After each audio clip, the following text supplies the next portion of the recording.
Hello everyone, welcome to the Nimbus Academy for IES. I hope you're doing well.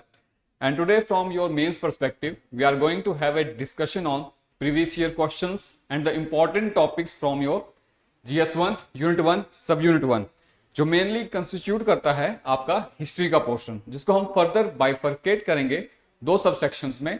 First one we will have art and culture section and then the second sub section will be your modern history. तो जो हमारी आज का class का discussion रहेगा, सबसे पहले हम सिलेबस डिस्कस करेंगे कि इस सेक्शन के अंदर आपको क्या सिलेबस देखने को मिलता है. Then we will have the previous year questions analysis, कितना वेटेज हमें इस सेक्शन से देखने को मिलता है आपके जीएस पेपर 1 में. Then we will discuss the important topics और themes from these two sub sections, जहां से आपको मोस्टली एग्जाम में क्वेश्चन देखने को मिलते हैं. And then we will have analysis of previous year questions. तो पहले हम आर्ट एंड कल्चर वाला जो सेक्शन है उसको डिस्कस करेंगे. Then we will discuss the second sub section जो रहेगा आपका मॉडर्न हिस्ट्री. तो चलिए अपना डिस्कशन स्टार्ट करते हैं. फर्स्टली अगर बात करें आप सिलेबस की, तो यहाँ पे 4 पॉइंटर एक सिलेबस मेंशन किया गया है आपका GS1, यूनिट 1, सब यूनिट 1. और इसको जो फर्दर बाइफर्केट किया जा सकता है, ये जो आपके फर्स्ट 2 पॉइंटर्स हैं सिलेबस में, दे constitute your art and culture section, art and culture section, and the last 2 points of your syllabus ये constitute करते हैं हमारे modern history वाले section को, modern history section. बात करें syllabus की, तो जो आपका syllabus है बहुत ही लूजली यहाँ पे मेंशन किया गया है, डिटेल सिलेबस मेंशन नहीं किया है. जैसे बात कर लेते हैं आपका जो सब सेक्शन 1 है, इसमें art and culture, first 2 pointers, historical perspective of Indian culture and heritage, then literature and art forms from ancient times to 1947. तो जो मेजर चैलेंज हमें यहाँ पे फेस करना पड़ता है कि ये जो 2 पॉइंटर सिलेबस है, इसके अंदर वो कौन से इंपॉर्टेंट टॉपिक्स हैं जो हमें कवर करने हैं, सो दैट कि आपके पास एग्जाम में अगर इस सेक्शन से क्वेश्चन आता है तो उसको हम अच्छे से स्ट्रक्चर कर सकें. तो we will discuss in detail कि यहाँ से वो कौन से इंपॉर्टेंट टॉपिक्स आपको देखने को मिलते हैं जहां से आपसे एग्जाम में क्वेश्चन पूछे जाते हैं, और डेफिनेटली इस बार भी पूछे जाएंगे अगर इस सेक्शन से क्वेश्चन आता है आपके पास. Then similarly we will discuss the important topics and themes from your modern history section, कि वो कौन कौन से इंपॉर्टेंट थीम्स हैं या रिपीटेड थीम्स हैं जहां से आपको हर बार यहां से क्वेश्चन देखने को मिलता है मेंस में. चलिए डिस्कस करते हैं. सबसे पहले हम एनालिसिस डिस्कस करेंगे कि इस सेक्शन से आपको कितना वेटेज देखने को मिलता है GS1 में. तो यहां अगर हम बात करें, जैसा कि आप जानते हैं 2024 ऑनवर्ड्स हमें एक न्यू पैटर्न देखने को मिला है. अगर 2024 से बात करें, अब आपसे GS में GS1, GS2, GS3 में टोटल 20 क्वेश्चन डिमांड किए जाते हैं. और अगर हम बात करें ओल्डर पैटर्न्स की, जो आपको 2023, 21, 20 ईयर्स से पहले देखने को मिलता है, यहां आपसे 28 क्वेश्चन पूछे जाते थे GS पेपर 1, 2 और 3 में. On the basis of latest pattern, you will have 20 questions from this section. और अगर बात करें 2024 के पेपर की, 2024 में आर्ट एंड जो कल्चर का जो सब सेक्शन है, जैसे हमने सिलेबस को 2 सब सेक्शन में डिवाइड किया है, art and culture, and second one modern history. तो अगर मैं बात करता हूं आर्ट एंड कल्चर की, तो यहां से एक क्वेश्चन आपसे पूछा गया है 8 मार्क्स का. क्लियर? एक question of 1 question from your art and culture section, and जो 2 क्वेश्चन आपसे पूछे गए हैं मॉडर्न हिस्ट्री से, 2 क्वेश्चन मॉडर्न हिस्ट्री से, एक 8 नंबर का और एक 12 मार्क्स का. तो जो टोटल वेटेज हमें देखने को मिलती है इस सेक्शन की, इन टोटल 28 मार्क्स का ये हमें सेक्शन का वेटेज देखने को मिलता है, जहां हमसे 3 क्वेश्चन पूछे जाते हैं. एक क्वेश्चन आपका आर्ट एंड कल्चर वाले सब सेक्शन से, और 2 क्वेश्चन आपके पूछे जाते हैं मॉडर्न हिस्ट्री वाले सब सेक्शन से. सिमिलरली अगर पुराने पैटर्न की बात करें, पुराने पैटर्न में यहां आपसे 5 क्वेश्चन डिमांड किए जाते थे इस सेक्शन से, जहां मोस्टली आर्ट एंड कल्चर से सिर्फ आपको एक क्वेश्चन देखने को मिलता था, और जो मॉडर्न हिस्ट्री है वहां से 4 क्वेश्चन देखने को मिलते हैं. बात कर लेते हैं अगर वेटेज की, as per the old pattern, तो यहां पे हम अगर 2020 की एनालिसिस देखते हैं तो 2020 में आर्ट एंड कल्चर का जो सबसेक्शन है वहां से आपसे कोई क्वेश्चन डिमांड नहीं किया गया था। तो जो 5 क्वेश्चन थे आपको वो सिर्फ आपको मॉडर्न हिस्ट्री से देखने को मिले थे। क्लियर? 5 के 5 क्वेश्चन आपको मॉडर्न हिस्ट्री से देखने मिले थे, जिनका टोटल वेटेज था 36 मार्क्स का। ओके, देन बात करें 2021 की और 2023 की, तो यहां आपसे एक क्वेश्चन पूछा गया था आर्ट एंड कल्चर वाला जो सबसेक्शन है। सिमिलरली यहां पे भी एक क्वेश्चन आर्ट एंड कल्चर वाले सबसेक्शन से, और 4 क्वेश्चन आपसे डिमांड किए गए थे मॉडर्न हिस्ट्री वाला जो सेक्शन है। तो यहां पे जो टोटल वेटेज थी आपकी मॉडर्न हिस्ट्री की ही थी 36 मार्क्स की। यहां पे 4 मार्क का क्वेश्चन आर्ट एंड कल्चर का था, और जो 32 मार्क्स की जो वेटेज थी वो आपकी मॉडर्न हिस्ट्री की थी। सिमिलरली यहां पे भी सेम पैटर्न देखने को मिलता है। 2023 में 4 मार्क्स का आपसे आर्ट एंड कल्चर से क्वेश्चन पूछा गया था, और जो रेस्ट ऑफ 4 क्वेश्चन थे 32 मार्क्स के वो आपके मॉडर्न हिस्ट्री से पूछा गया था। क्लियर? तो ये हमारा एनालिसिस था प्रीवियस ईयर क्वेश्चंस के बेसिस पे। अब यहां पे हम डिस्कस करेंगे सबसे पहले आपका जो आर्ट एंड कल्चर का सबसेक्शन है जिसकी हमने बात की। जो सिलेबस मैंने बताया आपको कि बहुत ही लूजली मेंशन किया गया है, डिटेल सिलेबस नहीं देखने को मिलता है। तो यहां पे हम डिस्कस करेंगे कि वो कौन सी इंपॉर्टेंट थीम्स हैं जहां से आपको क्वेश्चंस देखने को मिले हैं और इन फ्यूचर भी देखने को मिलेंगे। इवन हम प्रीवियस ईयर क्वेश्चंस की एनालिसिस भी करेंगे कि ये जो मल्टीपल थीम्स या टॉपिक्स हमने बनाए हैं, इंपॉर्टेंट टॉपिक्स, वहां से किस टाइप के आपसे क्वेश्चन पूछे गए हैं। इनफैक्ट प्रीवियस ईयर क्वेश्चंस के बेसिस पे ही हमने ये मेजर थीम्स डिवाइस की हैं जहां से आपसे एग्जाम में क्वेश्चन पूछे जाते हैं। फॉर एग्जांपल डिस्कस करते हैं one by one this important themes को। सबसे पहले आपके पास है major elements and features of Indian culture. Major elements and features of Indian culture. तो बात करें इंडियन कल्चर की तो हमें एक कॉम्प्रिहेंसिव नॉलेज होनी चाहिए about the Indian culture, its specific features, its elements, its evolution over the period from your ancient time to medieval then to the modern periods. ठीक है, और इसकी क्या सिग्निफिकेंस है हमारे लिए। तो ये यहां से एक इंपॉर्टेंट टॉपिक्स हो जाते हैं जहां से आपसे एग्जाम में क्वेश्चन पूछा जा सकता है। बात कर लें यहां पे अगर क्वेश्चन की, तो यहां से आपके पास 6 नंबर क्वेश्चन हमें देखने को मिलता है जो प्रीवियस ईयर में आपसे पूछा गया था। 6 question we have. Throw a light on the chief elements and the salient features of Indian culture. तो यहां से क्या डिमांड की गई है आपसे? Chief elements and salient features of Indian culture से आपसे पूछा गया है। अगर यहां पे आप देखोगे ये as per the old pattern है, 4 मार्क्स का क्वेश्चन पूछा गया था, but as per the latest pattern या तो आपसे 8 मार्क्स के क्वेश्चन पूछे जाते हैं या 12 मार्क्स के। तो बात कर रहे हैं अगर हम न्यू पैटर्न की जीएस में, तो 20 क्वेश्चन जैसे मैंने आपको बताया, तो 10 क्वेश्चन आपको 8 मार्क्स के देखने को मिलते हैं एंड 12 मार्क्स के भी आपको 10 क्वेश्चन देखने को मिलते हैं। तो जो टोटल वेटेज रहती है वो रहती है आपकी 200 मार्क्स की, GS1, GS2, GS3। तो अब जो आपसे क्वेश्चन डिमांड किया जाएगा यहां से, या 2024 में किया गया था, तो आपसे 8 मार्क्स का पूछा गया था। तो जो अब हम क्वेश्चन को स्ट्रक्चर करेंगे on the basis of 8 marks और 12 मार्क्स करेंगे। बैक टू दिस क्वेश्चन, जो हमारे पास 6 क्वेश्चन था, हमसे पूछा गया था important elements and salient features of Indian culture. Clear? सबसे पहले जो हमारी आंसर की स्ट्रक्चरिंग है उसको डिस्कस कर लेते हैं, वो कैसे रहेगी, क्योंकि आपसे अब या तो 8 मार्क्स के बेसिस पे पूछा जाएगा या 12 मार्क्स पे। तो सबसे पहले आपके पास इंट्रो का पोर्शन रहेगा, देन मेन बॉडी, जहां मेनली क्वेश्चन में जो पूछा गया है, ठीक है, वो आएगा आपका मेन बॉडी में। Then we will add slight conclusion to our answer. सबसे पहले बात कर लें अगर इंट्रो की, तो एक चीज जो हमें बहुत ज्यादा अच्छे से ध्यान में रखनी है कि जो आपकी इंट्रो है as per the demand of the question होनी चाहिए। क्लियर? जो क्वेश्चन में डिमांड किया जाएगा उस हिसाब से आपकी इंट्रो होनी चाहिए। फॉर एग्जाम्पल मैं बात कर लेता हूं, यहां पे इस क्वेश्चन को चेक कीजिए। फर्स्ट क्वेश्चन जो 2024 में पूछा गया था इस सेक्शन से आपके पास, evaluate the impact of colonialism on Indian art during the British Raj. Impact पूछा गया है आपका कॉलोनियलिज्म का ब्रिटिश पीरियड में इंडियन आर्ट के ऊपर। तो जो आपका इंट्रो है वो about the impact of colonialism होना चाहिए। ना कि आप ये डिस्क्राइब करने बैठ जाओ कि कॉलोनियलिज्म का ओरिजिन क्या था, ठीक है, इसके क्या कॉजेज थे या जो भी है, ठीक है।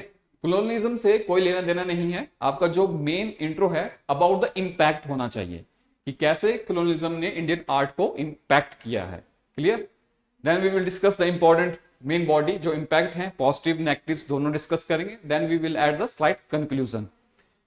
बात कर लें, फर्स्ट क्वेश्चन को डिस्कस कर लेते हैं, जो हम इंडियन कल्चर के सेलिएंट एलिमेंट्स एंड फीचर्स की बात कर रहे थे। तो जैसे मैंने बताया, आपका सबसे पहले इंट्रो रहेगा, then about the main body. तो मेन बॉडी में हम इंपॉर्टेंट जो एलिमेंट्स हैं या सेलिएंट फीचर्स हैं इंडियन कल्चर के, उनको डिस्कस करेंगे। फॉर एग्जांपल, क्या क्या इंपॉर्टेंट फीचर्स या एलिमेंट्स हमें देखने को मिलते हैं इंडियन कल्चर के। फॉर एग्जांपल, आपको डाइवर्सिटी एंड प्लूरलिज्म देखने को मिलता है।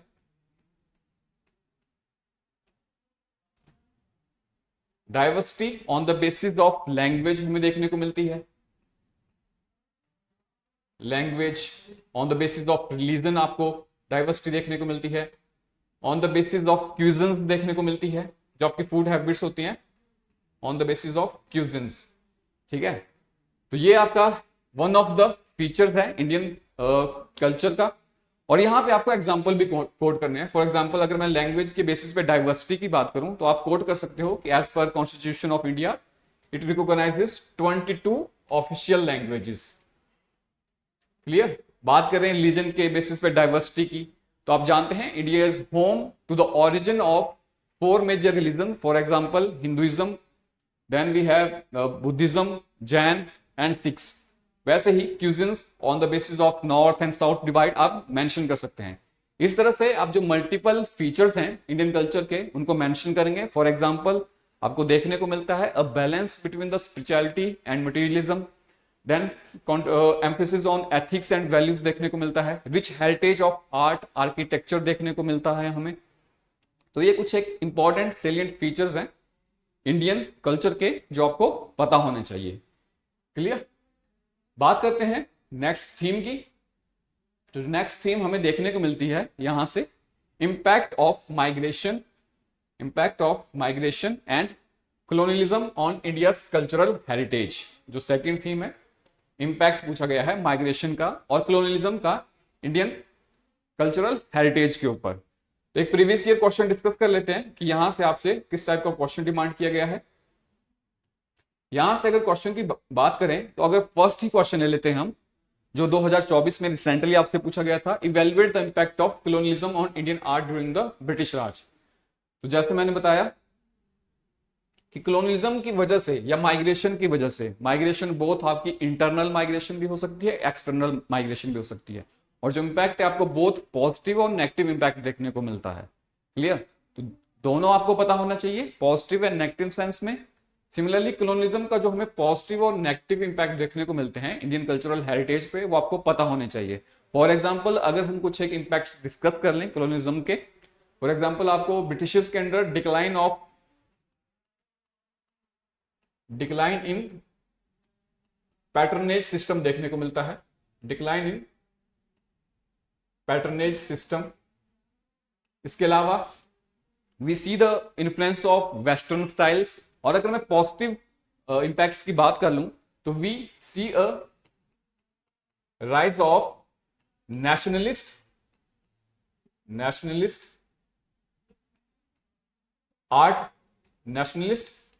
Art movement. We see the rise of nationalist art movement. तो जब इस पॉइंट को आप मेंशन कर रहे हो तो उसका एग्जांपल भी आपको साथ में कोट करना है। क्लियर? फॉर एग्जांपल, आपको बंगाल स्कूल देखने को मिलता है, Bengal School of Art, which criticizes the Western impact on Indian culture। और जो मेन पर्सनैलिटी होते हैं इस बंगाल स्कूल ऑफ आर्ट के, वो आपको देखने को मिलते हैं अवनींद्रनाथ टैगोर।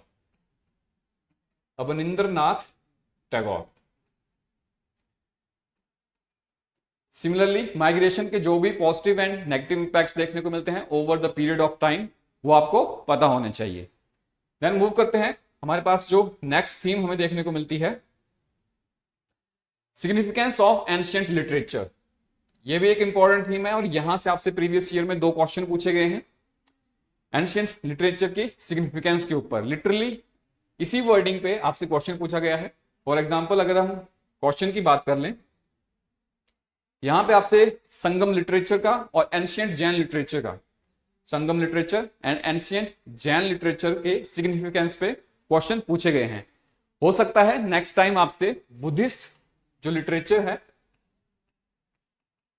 बुद्धिस्ट लिटरेचर का सिग्निफिकेंस पूछ लें। तो आपको सिग्निफिकेंस पता होना चाहिए। जो एंशियंट लिटरेचर हमें देखने को मिलते हैं, फॉर एग्जांपल आपके पास एक वैदिक लिटरेचर भी है, तो उसका भी क्या सिग्निफिकेंस हमें देखने को मिलता है, वो आपको पता होना चाहिए। फॉर एग्जांपल क्या क्या सिग्निफिकेंस देखने को मिलता है हमें, ठीक है। It provides a valuable insight into the social, economical, political and religious conditions of the ancient period of our society. Then philosophical and ethical contribution देखने को मिलता है हमें। फॉर एग्जाम्पल अगर मैं जैन लिटरेचर की बात कर रहा हूं, for example the principle of non violence, non stealing, ये कुछ एक फीचर्स देखने को मिलते हैं। लिटरेरी डेवलपमेंट देखने को मिलती है हमें, लैंग्वेज की डेवलपमेंट, सॉरी लिटरेरी या लैंग्वेज डेवलपमेंट देखने को मिलती है। बिकॉज जो मेजर आपको लिटरेचर डेवलपमेंट देखने को मिलती है जैन लिटरेचर में, under the Prakrit and Sanskrit language में देखने को मिलती है। Then their influence on art and architecture, तो ये कुछ एक फीचर्स हैं जो आपको बताते हैं about the significance of ancient Jain literature या संगम लिटरेचर। क्लियर। बात करते हैं नेक्स्ट इंपॉर्टेंट थीम की। Then we have main features of different temple architecture styles. बहुत इंपॉर्टेंट थीम है, यहां से क्वेश्चन पूछे भी गए हैं आपके पास। तो जो टेम्पल आर्किटेक्चर पे जब भी आपको क्वेश्चन आए, तो जो इनके इंपॉर्टेंट फीचर्स हैं या एक एवोल्यूशन देखने को मिलता है, who provided these temple architecture styles, patronage, वो आपको पता होना चाहिए। The materials, their key elements and their symbolic significance, जो की एलिमेंट्स या फीचर्स हैं इन टेम्पल आर्किटेक्चर स्टाइल्स के, या डिफरेंट सब स्कूल्स हमें देखने को मिलते हैं। अगर बात कर लेते हैं मेजर टेम्पल स्टाइल्स की, फॉर एग्जांपल नागर शैली, द्रविड़ शैली एंड वेसर शैली, ठीक है। Then we have a question from Pallava architecture style. तो इनके जो मेन फीचर्स हैं, उनके एलिमेंट्स हैं, उनका सिंबॉलिक सिग्निफिकेंस, ये आपको पता होना चाहिए। फॉर एग्जांपल अगर द्रविड़ आपके पास टेम्पल आर्किटेक्चर स्टाइल है, तो उसके मेन एलिमेंट्स या फीचर्स क्या क्या देखने को मिलते हैं हमें। आपको विमान देखने को मिलता है, vimana. Then you have gopurams, mandapas,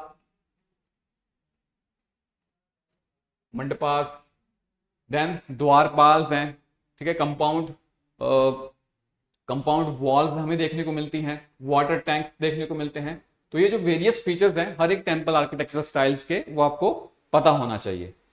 then जो नेक्स्ट थीम है हमारे पास, it is your major schools of painting and their features.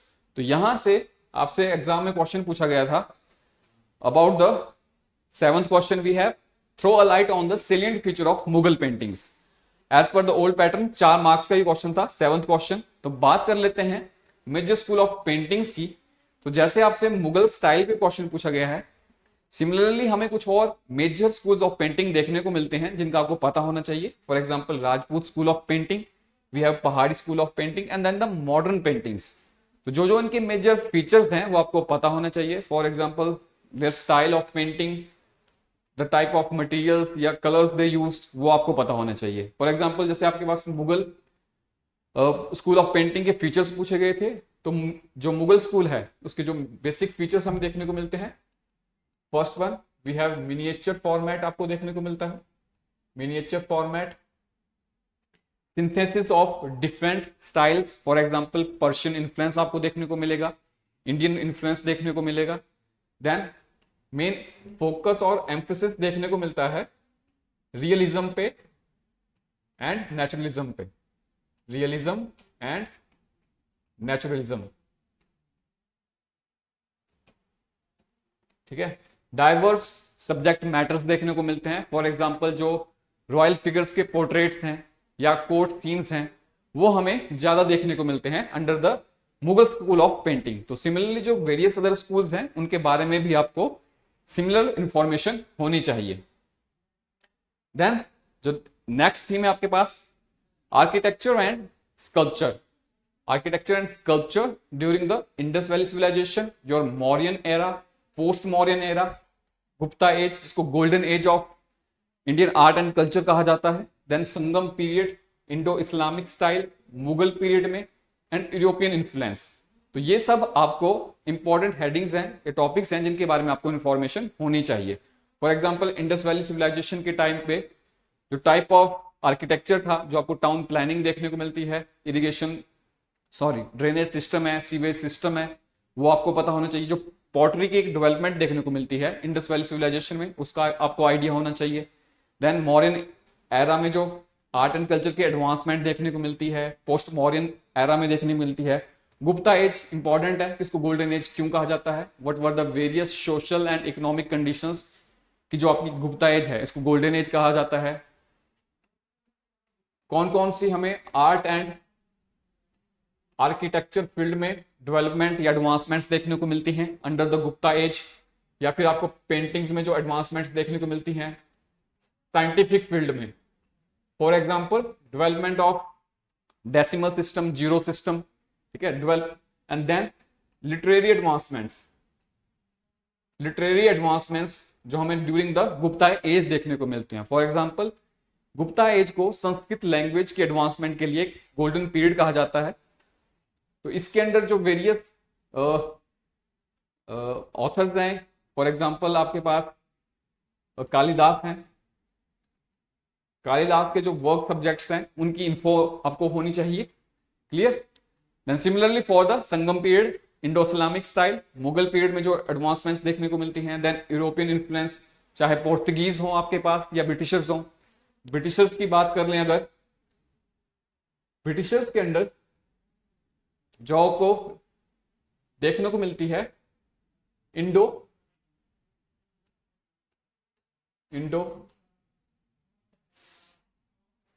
सरसैनिक movement जो आपको देखने को मिलती है, उसका आइडिया आपको होना चाहिए। तो Gothic styles of British architecture, Iberian style of Portuguese, ये कुछ एक इंपॉर्टेंट टॉपिक्स हैं जहां आपको नॉलेज होनी चाहिए और वो एग्जाम में आपसे पूछे जा सकते हैं। तो ये था हमारा आर्ट एंड कल्चर वाला सब सेक्शन, जहां पे हमने इंपॉर्टेंट थीम्स और PYQs डिस्कस किए। सिमिलरली अब हम डिस्कस करेंगे मॉडर्न हिस्ट्री के जो आपको इंपॉर्टेंट थीम्स या टॉपिक्स देखने को मिलते हैं। ये क्वेश्चंस हैं वेरियस थीम्स पे जो हमने अभी डिस्कस किए। मूव करते हैं नेक्स्ट जो आपके पास सब सेक्शन है, modern history and important topics. तो यहां पे इंपॉर्टेंट थीम्स की बात करें, सबसे पहले आपके पास है people's resistance against British before 1857, and then we have revolt of 1857। तो जो पीपल्स की रेजिस्टेंस देखने को मिलती है in term of civilian rebellions, then we have tribal revolts देखने को मिलते हैं, आपको पीजेंट मूवमेंट्स देखने को मिलती हैं। तो ये जो वेरियस मूवमेंट्स देखने को मिलती हैं, what were the various reasons for this movements, और उनका क्या इंपैक्ट रहा, किस पार्ट ऑफ द कंट्री में वो मूवमेंट्स देखने को मिलती है, the major leaders associated with them, ठीक है, और क्या उनका इंपैक्ट देखने को मिलता है हमें इंडियन हिस्ट्री में। तो ये सब आपको इसके बारे में इंफॉर्मेशन होनी चाहिए। Then another important topic, revolt of 1857, what were the various reason, social, economical, political, religious reasons, administrative reasons, from the perspective of सिपाही म्यूटनीज के ऊपर भी आपसे क्वेश्चन पूछा गया है यहाँ पे, द वेरियस सिपाही म्यूटनीज, ठीक है, उसके क्या रीजन थे और उनका क्या इंपैक्ट देखने को मिलता है। तो ये वेरियस थीम्स हैं, वेरियस सब थीम्स हैं जो इस थीम के अंदर आपको देखने को मिलती है, जहां आपसे एग्जाम में क्वेश्चन एक्सपेक्ट किया जा सकता है। फॉर एग्जांपल अगर हम क्वेश्चन की बात करें तो यहां पे आपके पास 6 नंबर का क्वेश्चन है। यहां आपसे डिमांड किया गया है, discuss critically the major tribal uprisings, first tribal uprisings, second civil rebellions, and then sipahi mutinies in India against the British rule during the period of 1757 to 1856। ठीक है, तो 20 मार्क्स का ये आपसे एग्जाम में क्वेश्चन पूछा गया था। अब या तो ये 12 मार्क्स में पूछा जाएगा या 8 मार्क्स में। ये वेरियस जो अपराइजिंग्स हैं उनका आइडिया होना चाहिए, किस रीजन में देखने को मिलती है और क्या इंपैक्ट रहता है, what were the various reasons, और क्या आफ्टर मैथ देखने को मिलता है हमें इन वेरियस रिवोल्ट्स या मूवमेंट्स का। देन बात करते हैं नेक्स्ट थीम की तरफ। नेक्स्ट थीम है आपकी बहुत इंपॉर्टेंट है, socio cultural reform movements and there leaders. यहां से आपसे हर साल क्वेश्चन पूछा जाता है। तो एक तो जो वेरियस रीजन थे सोशो कल्चरल रिफॉर्म मूवमेंट्स के, वो आपको पता होना चाहिए। What was their impact on Indian society, what were the various leaders associated with this reform movements, various societies set up की गई जो for the socio cultural reforms in Indian society and their important leaders, ठीक है, और उनका क्या contribution देखने को मिलता है toward the upliftment of the Indian society. तो ये सब आपको पता होना चाहिए। फॉर एग्जाम्पल अगर हम क्वेश्चन डिस्कस कर लें इस टॉपिक के ऊपर, तो यहां आपसे क्वेश्चन पूछा गया है। फर्स्ट क्वेश्चन की जैसे बात कर लें, trace the development of social and religious reform movements in western India. जो वेस्टर्न इंडिया में major social and religious reform movements देखने को मिलती हैं, उनका आइडिया होना चाहिए। उनके बेसिक टेनेंट्स या प्रिंसिपल्स थे, उनसे एसोसिएटेड अगर कुछ एक जर्नल्स हैं, उनका आपको आइडिया होना चाहिए। फॉर एग्जाम्पल आप एग्जाम्पल कोट कर सको।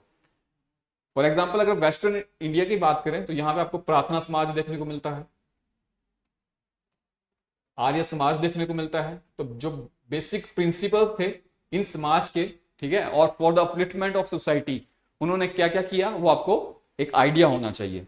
देन बात करें अगर सोशल लीडर्स की कंट्रीब्यूशंस की, तो एक आपसे पर्टिकुलरली क्वेश्चन पूछा जाता है about the contribution of various social leaders. तो जो वेरियस सोशल लीडर्स हैं 15 to 20 आपको ये सोशल लीडर्स देखने को मिलेंगे, तो फेमस वन है, उनकी कंट्रीब्यूशन आपको पता होनी चाहिए। फॉर एग्जाम्पल यहां आपसे 4th नंबर क्वेश्चन पूछा गया है, discuss the social contribution of Gopal Hari Deshmukh. 2021 में क्वेश्चन पूछा गया था। सिमिलरली जो वेरियस अनदर सोशल लीडर हैं, फॉर एग्जाम्पल नेक्स्ट टाइम आपसे मे बी MG रनाडे की कंट्रीब्यूशन पे पूछा जाए, तो इन वेरियस सोशल लीडर्स के कंट्रीब्यूशन के बारे में आपको आइडिया होना चाहिए विद द एग्जांपल्स।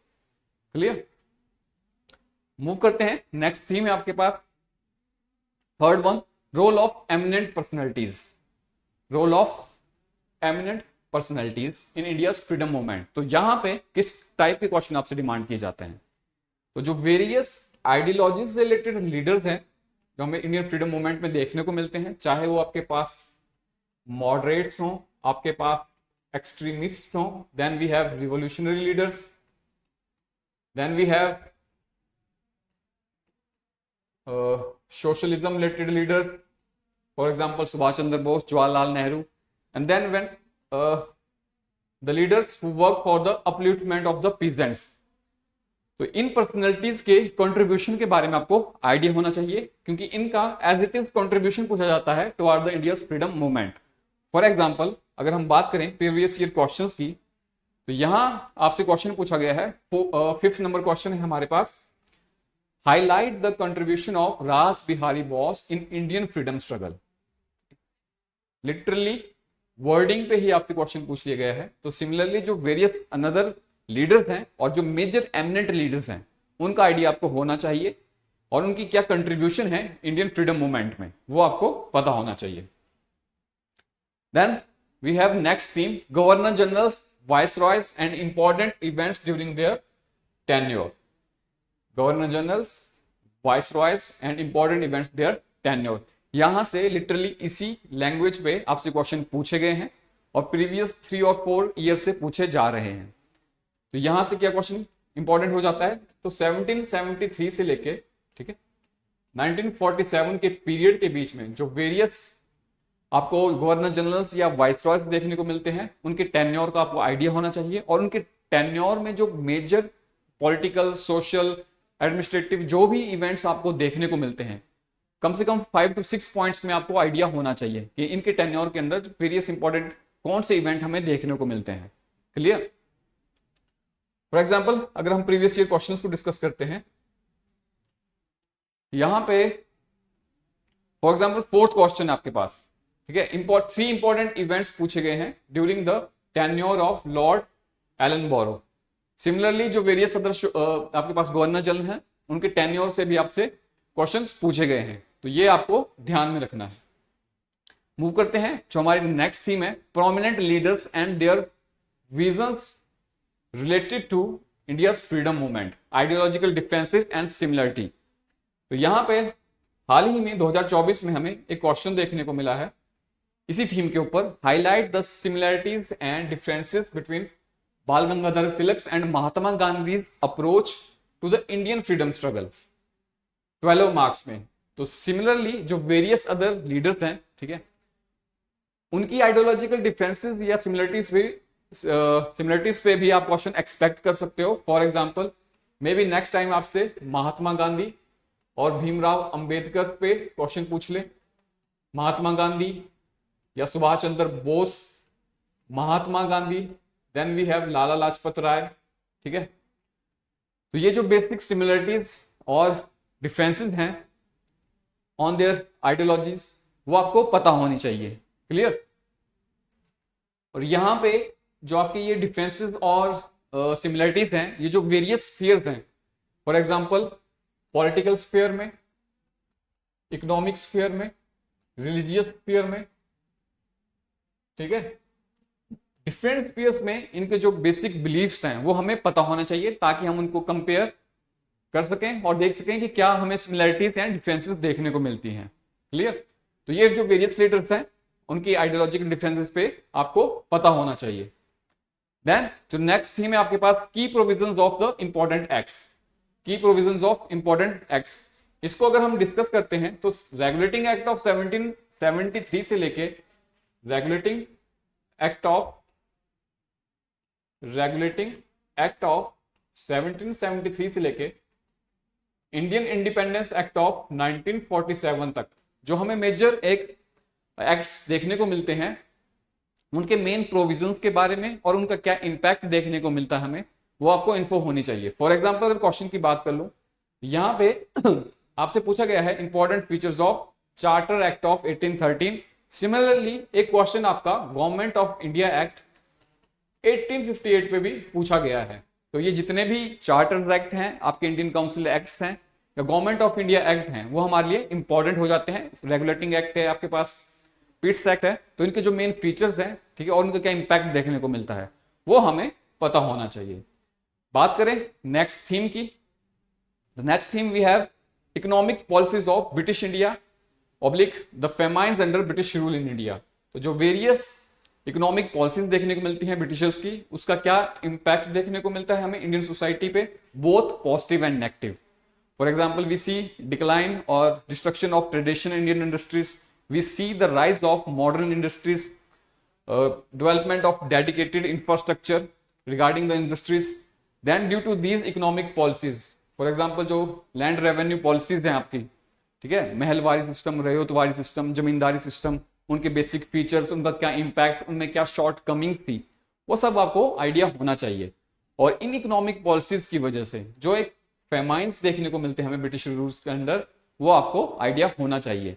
और इन फेमाइन्स को एड्रेस करने के लिए ब्रिटिशर्स के द्वारा कुछ एक इंपॉर्टेंट फेमाइन कमीशन बनाए गए थे, उनकी क्या क्या रिकमेंडेशंस हैं वो आपको पता होनी चाहिए। वहां इनफैक्ट आपसे एग्जाम में क्वेश्चन पूछा भी गया है। फॉर एग्जांपल अगर हम डिस्कस करते हैं previous year, first question we have examine critically the major famines falling during the period of 1858 to 1947, also highlight the recommendation of major famine commission during this period। तो जो major famine commission देखने को मिलते हैं, चाहे वो Strachey commission हो, Lyall commission हो या मैकडोनल्ड कमीशन हो, Lyall commission, then we have McDonald commission on Indian famines. तो उनकी क्या क्या रिकमेंडेशन थी और उनका क्या इंपैक्ट देखने को हमें मिलता है वो आपको आइडिया होना चाहिए। देन मूव करते हैं नेक्स्ट थीम की तरफ। नेक्स्ट थीम, ये जो लास्ट दो थीम्स हैं, यहां से आपसे फिलहाल क्वेश्चन नहीं पूछा गया है। अगर आप 2026 तक के क्वेश्चन को एनालाइज करते हो तो लास्ट टू थीम से अभी हमसे क्वेश्चन पूछा नहीं गया है, बट डेफिनेटली यहां से क्वेश्चन बन सकता है। और जिसमें फर्स्ट वन थीम है the development of education under British rule in India, बहुत इंपॉर्टेंट टॉपिक है। फॉर एग्जाम्पल अगर हम बात कर लें चार्टर एक्ट ऑफ 1813 से लेके, ठीक है, इंपॉर्टेंट एक सार्जेंट प्लान ऑफ 1944 हमें देखने को मिलता है। तो इसके बीच में जो मेजर पॉलिसीज या एक्ट्स या कमेटीज बनाई जाती हैं regarding the development of education, for example we have 1835 Macaulay minutes of education in 1835, then we have Charles Wood dispatch of 1854। ठीक है, तो उसकी मेन रिकमेंडेशंस क्या देखने को मिलती हैं, what were the challenges associated with them, ठीक है, और उसका क्या इंपैक्ट देखने को मिलता है। तो ये मल्टीपल स्फीयर्स में आपको इन एक्ट्स की या जो पॉलिसीज हैं उनके फीचर्स पता होने चाहिए, उनका क्या इंपैक्ट देखने को मिलता है इंडियन मासेस के ऊपर, वो आपको आइडिया होना चाहिए। देन लास्ट थीम है आपके पास, last theme we have is important policies. तो यहां कुछ एक इंपॉर्टेंट पॉलिसीज हैं जहां फिलहाल आपसे क्वेश्चन नहीं पूछा गया है बट इन फ्यूचर पूछा जा सकता है। For example we have ring fence policy, ठीक है, the subsidiary alliance system, doctrine of lapse, then we have some other policies, for example policy of non intervention of Britishers regarding the princely states और princely rulers. तो ये जो policies हैं important policies, इनके क्या क्या मेजर फीचर्स हमें देखने को मिलते हैं, what were the challenges associated with them, और क्या उनका इंपैक्ट रहता है इंडियन मॉडर्न हिस्ट्री पे, वो हमें आइडिया होना चाहिए। फॉर एग्जांपल जो सब्सिडियरी अलायंस है, डॉक्ट्रिन ऑफ लैप्स है, इसका क्या इंपैक्ट देखने को मिलता है, how it was one of the reason for your 1857 revolt. Clear? तो ये हमने इंपॉर्टेंट टॉपिक्स डिस्कस कर लिए जहां आपसे प्रीवियस ईयर में क्वेश्चन पूछे गए थे, और यहां पे कुछ एक हमने क्वेश्चन भी डिस्कस किए इनफैक्ट इन्हीं थीम्स के ऊपर जहां से आपसे एग्जाम में क्वेश्चन पूछे गए हैं। तो हमारा आज का डिस्कशन यहीं तक का था, जिसमें हमने इंपॉर्टेंट टॉपिक्स और थीम्स डिस्कस किए जहां आपसे 2026 ऑनवर्ड्स क्वेश्चन पूछे गए हैं, और डेफिनेटली यहां से आपको इस साल भी क्वेश्चन देखने को मिलेंगे। तो ये जो हमने इंपॉर्टेंट थीम्स डिस्कस की, इसको थॉरोली और एक कंप्रिहेंसिव वे में हमने अच्छे से तैयार करके जाना है, ताकि अगर हमें यहां से क्वेश्चन देखने को मिलता है तो हम उसे अच्छे से अटेम्प्ट कर सकें और वेल स्ट्रक्चर्ड मैनर में इसको अटेम्प्ट कर सकें। क्लियर? तो that's it for today's class. Thank you and have a good day.